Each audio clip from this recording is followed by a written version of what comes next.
Hey guys, Charles Yeager for Tuts Plus. Today I'm going to be going over how to shoot an intense fight scene. I'll be explaining the tricks that I used in the short film called Violence. If you haven't seen it yet, I recommend watching it before watching this tutorial, just so you can see and have a frame of context for the different scenes that I'm going to reference, and so you can see what the final results look like of what we're going for today and what it looks like used in film.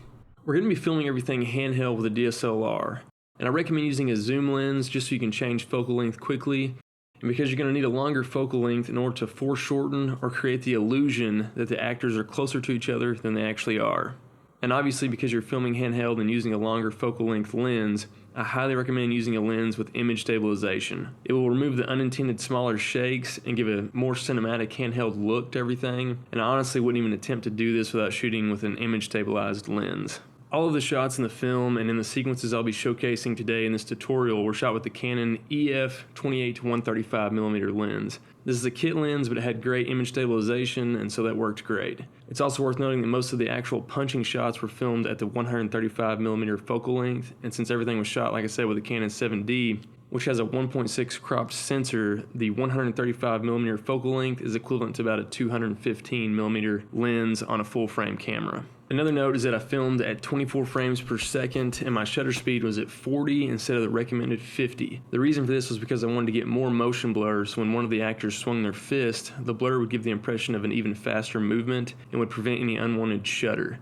And one final note before we start breaking down the shots in the film, everything was shot in cine style, picture style for the Canon cameras, which is why the footage looks particularly flat in color. I'll provide a link for that in the info if you want to know more about cine style and that picture style for the cameras. Alright, let's get to it. As I stated, I filmed everything handheld to give it a raw and real appearance. However, I did not intentionally shake the camera. I don't recommend doing that. Hold the camera as stable as possible and try to prevent too much shake. The shake's still going to be there, which is fine, just don't overdo it intentionally.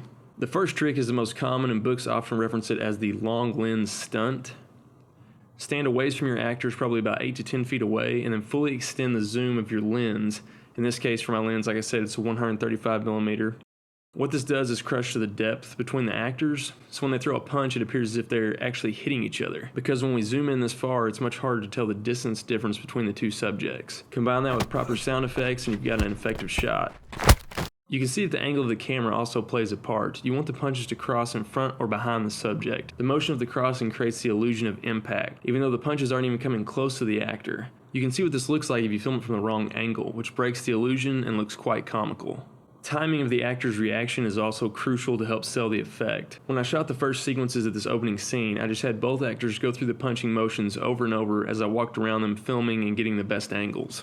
Obviously, not every angle is ideal. Just search for it until you find one that looks convincing.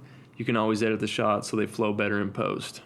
The next shot we will look at is the hero or speed punch. This is essentially the punch that knocks out or defeats one of the fighters. Have your camera focused on your hero, and as he moves forward to deliver the final blow, track the camera with his movements so that the camera almost follows the punch and stops on the hero after the punch lands. This gives the impression of a powerful hit. You can also try a similar shot by tracking the hero and then tracking the victim after the impact. It also gives the impression of a strong hit. However, the shot doesn't end facing the hero, so this might imply that the fight's not over. Next is the knockdown shot, which is typically broken down into 2 shots to make it more convincing. First, have your actors perform the long lens stunt that we talked about at the beginning. Then film another shot of the actor as he's already falling towards the ground. In this case, I had the actor's knees falling down on a mat off screen.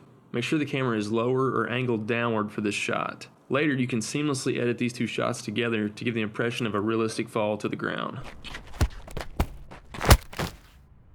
Another trick is cutting for impact, commonly done when someone is getting hit on the ground. You'll want to break this up into 2 different shots as well. One, either looking up at the attacker, or in my case, I filmed from a wide-angle shot of the attacker motioning to kick, and then I filmed another shot angled down at the actor who is getting hit, reacting to the impact. Cutting these shots together at the impact helps to sell the effect. Finally, as a bonus tip, another way you can easily increase the intensity of any punch is by doing the frame cut trick at the moment just before the attacker's fist starts moving forward. You find that point in your shot and then remove that frame, after which the shot should still flow and not look like a jump cut. However, the punch will land a fraction of a second quicker than the audience expects. This will help increase the intensity and surprise the audience.